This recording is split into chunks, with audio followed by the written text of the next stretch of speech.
नमस्कार, मी doctor Machhindra Bangar, Marathi market गुरु या YouTube चॅनलमध्ये आपलं स्वागत करतो. मुळातच मराठी माणूस शेअर मार्केटमध्ये येत नाही आणि आला तरी लॉस झाल्यानंतर तो घाबरून मार्केटमधून बाहेर पडतो. हा आत्तापर्यंतचा आपला अनुभव आहे आणि फार मर्यादित अशा प्रकारची माणसं यशस्वी शेअर मार्केटमध्ये झाल्याचं आपण बघतो. म्हणजे मराठी माणसं अगदी यशस्वीच झाली नाहीत असं आपल्याला म्हणायचं नाही आहे. आपल्याला काय म्हणायचं आहे की अधिकाधिक मराठी माणसांनी शेअर मार्केटमध्ये यशस्वी झालं पाहिजे आणि यशस्वी न होण्याची काही कारणं आहेत आणि त्याच्यावर आपण वीकली अनालिसिस म्हणजे आठवड्याचा एक अंदाज देणार आहोत. सुरुवातीला आपण एक प्रॅक्टिकल बेसवर जे नवोदित आमचे ट्रेडर आहेत, ज्यांना आता मार्केटमध्ये आपलं नशीब आजमावायचं आहे, अशा काही मुलांसाठी आपण हे काम करणार आहोत.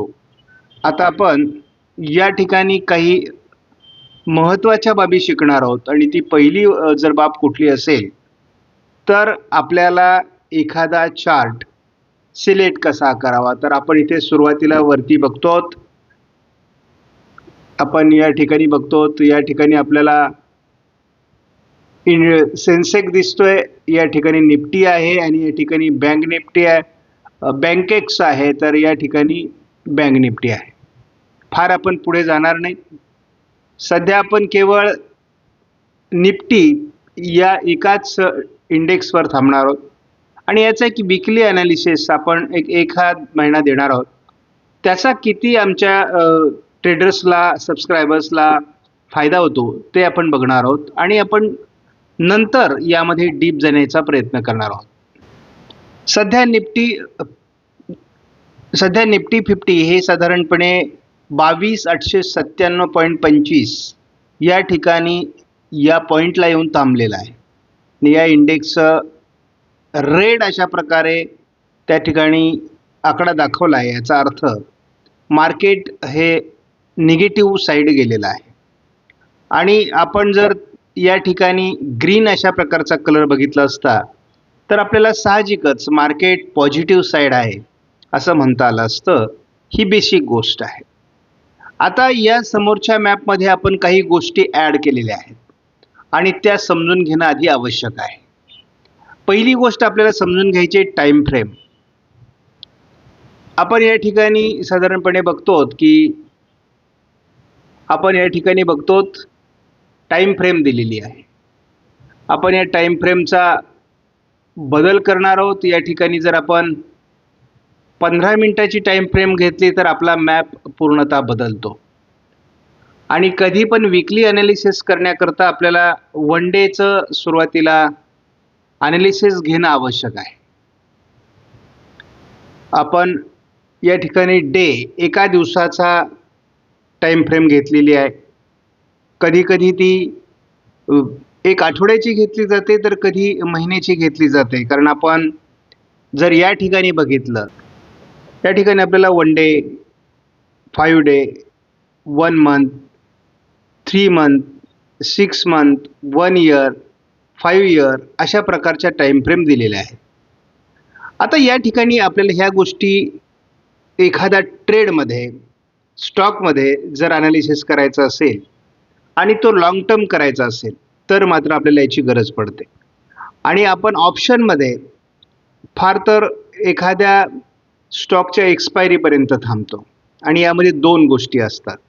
पहिली गोष्ट, आपण बायर आहोत की सेलर आहोत. आता सेल करण्याकरता आपल्याला 1,00,000-2 लाख रुपये पाहिजेत. त्यामुळे साधारणपणे नवीन ट्रेडर हा 1,00,000-2 लाख रुपये घेऊन कधीही मार्केटमध्ये उतरत नसतो. त्यामुळे तो सुरुवातीला तरी बायर असतो आणि त्यामुळे एखाद्या बायरला कोणकोणत्या गोष्टींची माहिती असणं आवश्यक आहे यावर आपण हा व्हिडिओ पहिल्यांदा कॉन्सन्ट्रेट करणार आहोत. आपण या ॲनालिसिसमध्ये काय बाबी महत्त्वाच्या केलेल्या आहेत त्या आपण बघणार आहोत. अगोदर आपण या ठिकाणी बघतो आहोत की RSI हे इंडिकेटर आपण या ठिकाणी लावलेलं आहे आणि दुसरं आपण या ठिकाणी बघतो की आपल्याला EMA 5 5 म्हणजे 5 मिनिट्स हे एक इंडिकेटर आपण लावलेलं आहे. जेव्हा आपण एका दिवसाची टाइम फ्रेम वापरून अनालिसिस करायचं ठरवलंय, तेव्हा आपल्याला जर या मापकडे बघितलं तर आपल्याला स्पष्टपणे दिसतं की डाऊन ट्रेंड चालू आहे. म्हणजे मार्केट हे डाऊन साईड चाललेलं आहे. हे आपल्याला वन डे टाइम फ्रेम मध्ये दिसतंय. आता आपण जर हीच बाब वीकली टाइम फ्रेम मध्ये जर बघितली, आपण जेव्हा टाइम फ्रेम मध्ये एका आठवड्याची टाइम फ्रेम घेतो तेव्हा आपल्याला या ठिकाणी अप ट्रेंड दिसतोय. पण हाच आपण जेव्हा वन डे कडे घेऊन जातो तेव्हा मात्र आपल्याला याचा ट्रेंड बदललेला दिसतो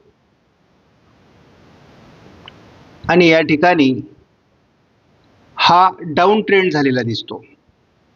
आता तुमच्या एक लक्षात येईल की अप ट्रेंड जो आहे तो कुठपर्यंत आलेला आहे आणि त्याची सपोर्ट कुठं आहे, तर साधारणपणे 22,900 ला त्याचा सपोर्ट आहे आणि त्याचा क्रॉस या ठिकाणी बनलेला आहे.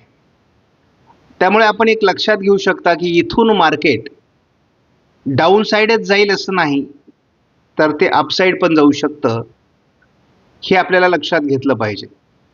आता आपण हाच 15 मिनिटावर जर मॅप घेतला तर आपल्याला या मॅपमध्ये अजून काही बदल दिसतील. आपण 22,776 हा सपोर्ट या ठिकाणी बघतो आहोत आणि या सपोर्टवरून मार्केटने पुन्हा एकदा परतीचा प्रवास सुरू केला आहे. म्हणजे अपसाईड पॉझिटिव्ह मार्केट चाललंय असं दिसतंय, परंतु शेवटच्या क्षणी एक 30-40 पॉईंटने ते खाली आलेलं आहे. मग आता उद्या मार्केटमध्ये काय होणार आहे?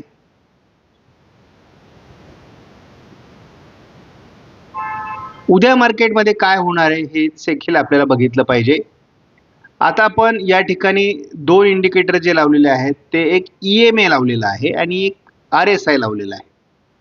सध्या RSI मध्ये मिडलला म्हणजे साधारण 47 पॉईंटला मार्केट आहे. एक तर ते डाऊन साईडही जाऊ शकतं आणि अपसाईडही जाऊ शकतं अशा मोमेंटला आहे. म्हणजे ते ना ओव्हर सोल्ड झालेलं आहे ना ओव्हर बाईंग झालेलं आहे. त्यामुळे या परिस्थितीत काय होऊ शकतं हे आपण बघणं आवश्यक आहे.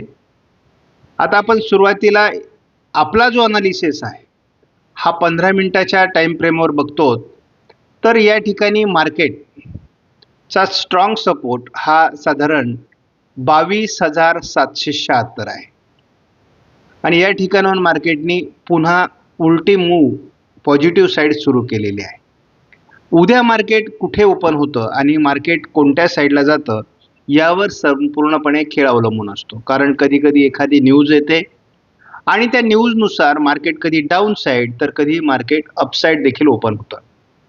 त्यामुळे न्यूज बेस बाबी बघितल्या तर आपल्याला मार्केटची मुवमेंट ही अचानकपणे बदलण्याची शक्यता असते. आपल्याला अगोदर ऑप्शन ट्रेडिंग करताना काही बाबी समजून घेणं आवश्यक आहे. आता आपण जर हीच टाइम फ्रेम साधारणपणे तुम्ही ऑप्शन ट्रेडिंग करत असाल आणि निफ्टीमध्ये जर ऑप्शन ट्रेडिंग करत असाल तर तुम्हाला काही बाबी मार्केट सुरू होण्यापूर्वी केल्या पाहिजेत, ज्या मी या ठिकाणी करून ठेवलेल्या आहे. आपण अगोदर आता वीकली पर डे आणि 15 मिनिट्सवर अनालिसिस करून ठेवलेला आहे. आता आपण जर हाच टाइम फ्रेम बदलून 5 मिनिटावर जर घेतला तर हा मॅप पुन्हा बदलतो आणि इथं स्पष्टपणे दिसतं की तुमचं मार्केट हे RSI मध्ये 70 पॉईंटला टच करून खाली येत आहे. याचा अर्थ उद्या मार्केट जर कुठली न्यूज नसेल, न्यूज मार्केटला इफेक्ट करणार नसेल तर ते डाऊन साईड जाणार आहे. कारण आपल्याला शेवटी काही कालावधीसाठी आपण ऑप्शनमध्ये घुसत असतो आणि त्यामुळे आपल्याला या ठिकाणी काळजी घ्यावी लागते की मार्केटचा स्पष्ट व्ह्यू काय आहे. तर 5 मिनिट्स टाइम फ्रेम आपल्याला दाखवते की मार्केट डाऊन साईड जाईल, परंतु उद्या मार्केट कुठे ओपन होतं यावर सगळ्या बाबी अवलंबून आहेत. आता 5 मिनिटाच्या टाइम 5 मिनिटाच्या टाईम फ्रेमवर आपण जर बघितलं तर या ठिकाणी आपल्याला एक बाब लक्षात येते की हेड अँड शोल्डर हा अशा प्रकारचा एक पॅटर्न या ठिकाणी तयार झालेला आहे आणि साधारणपणे 12 तारखेपासून तर 17 तारखेपर्यंत हा पॅटर्न तयार झालेला आहे आणि हा पॅटर्न हे सांगतो की मार्केट हे काही अंशांनी जरी डाऊन गेलं म्हणजे 22,776च्या सपोर्टपर्यंत मार्केट खाली येऊ शकतं आणि त्या ठिकाणाहून पुन्हा मार्केट अपसाईड जाण्याची शक्यता आहे. म्हणजे मार्केट डाऊन साईडच जाईल असं सांगता येत नाही. सध्याचा अनालिसिस आहे की मार्केट 22,776 पर्यंत खाली जाईल आणि पुन्हा वरती जाईल. जर मार्केट अपट्रेंडने ओपन झालं तर मार्केट मात्र वरच्या पॉझिटिव्ह साईड सरकण्याची शक्यता आहे आणि त्याचा पूर्ण अनालिसिस आपण या ठिकाणी केलेला आहे. जर मार्केट डाऊन साईड जाईल तर ते केवळ 22,776 पर्यंत जाईल असा आपला प्राथमिक अंदाज आहे. पहिला सपोर्ट जो आहे तो 21,843 आहे, तर दुसरा सपोर्ट हा 21,300 आहे. त्यामुळे जर मार्केट खाली गेलं तर अतिशय जलद गतीने मार्केट खाली जाणार आहे. त्यामुळे ही बाब सुद्धा लक्षात घ्या. अपट्रेंड जरी मार्केट असलं तरी मार्केट जर डाऊन साईड आलं तर ते ही बाब देखील आपल्याला लक्षात घ्यावी लागेल. आता आपलं शेवटचं मत काय आहे, अनालिसिस आपला काय सांगतो, तर आपण ऑप्शन ट्रेडिंगमध्ये वीकली म्हणजे एक आठवड्यापर्यंत थांबत नाही, तर काही कालावधीसाठी किंवा अतिशय शॉर्ट पिरियडसाठी आपण या अनालिसिसमध्ये असतो. त्यामुळे आपल्याला उद्यासाठी अगोदर मार्केट ओपन होऊ द्या, 15 मिनिट मार्केट कशा पद्धतीने मूव्ह करतंय ते बघा आणि त्याच्यानंतर आपल्याला आपली दिशा ठरवायची आहे. साधारणपणे मार्केटमध्ये मुवमेंट ही साधारण पहिल्या 1 तासापर्यंतच असते. त्यानंतर 2 वाजेपर्यंत मार्केट साईडवेज होतं, पुन्हा 2 नंतर थोडी मुवमेंट येते. त्यामुळे जेव्हा मुवमेंट आहे तेव्हाच मार्केटमध्ये काम करा. साईडवेज मार्केटमध्ये बिलकुल ट्रेड घेऊ नका. बायर्सने कधीही साईडवेज मार्केटमध्ये काम करायचं नाही. सेलरने मात्र साईडवेज मार्केट असो किंवा पॉझिटिव्ह साईड किंवा निगेटिव्ह साईड मार्केट असो, योग्य पद्धतीने दिशा जर ठरवली तर सेलरच्या दृष्टीने मार्केट बऱ्याचदा मूव्ह करत असतं, मात्र बायरच्या दिशेने मार्केट फार कमीदा मूव्ह करतं असं आपल्या लक्षात येईल. त्यामुळे बायर्सला ऑप्शन ट्रेडिंगमध्ये काम करताना खूप काळजीपूर्वक काम केलं पाहिजे, ही बाब आपण लक्षात घ्या. त्यामुळे तुमची एंट्री जर चुकली तर मात्र अडचणी निर्माण होऊ शकतात, ही बाब महत्त्वाची आहे. त्यामुळे सुरुवातीला मी असं म्हणेल की या ठिकाणी साधारणपणे या सपोर्टपर्यंत मार्केट येईल डाऊन साईड गेलं तर, आणि इथून पुन्हा एकदा पॉझिटिव्ह साईड मार्केट जाण्याची शक्यता आहे. त्याचा अनालिसिस आपण दिलेला आहे. आपण या ठिकाणी बघतो 14 तारखेला साधारण 2 वाजता पहिल्यांदा आपण मूव्ह झालेली बघितलेली आहे आणि जवळपास 150 पॉईंटची मूव्ह या ठिकाणी मार्केटने केलेली आहे.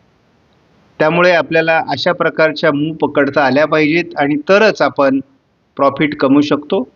मार्केटमध्ये किती वेळ थांबावं यासाठी तुमचे जसे अनुभव वाढतील, पेशन्स वाढतील.